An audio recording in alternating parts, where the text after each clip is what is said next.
আকাশ আমাকে বলেছে আর 2 বছর পর বাবা হয়ে মানে বাচ্চা হয়ে যাবে। এই যে জলের জন্য আবার এখানে মিটার বসেছে, কি বললো তারা? জলে পয়সা দিতে হবে, যতটা জল খরচা হবে ততটা পয়সা দিতে হবে। এখন এবার জলের জন্যও টাকা দিতে হবে? যতটা মিটার উঠবে ততটা জল খরচা হবে, সেই অনুযায়ী বিল আসবে? সেই অনুযায়ী বিল আসবে। না আতঙ্কিত আপনারা? এতে ভয় পাচ্ছেন? ভয় পাবো না, কোথা থেকে দেবো এত টাকা? মাসে লাইটের বিল আসবে, কারেন্ট এলে গরমে 1000 টাকার বিল আসে, তা কি দিতে পারছি না।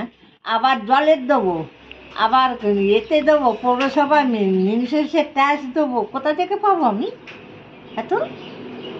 ছেলেদের কি ভালো চাকরি দিয়েছে আজ পর্যন্ত একটা কারণ?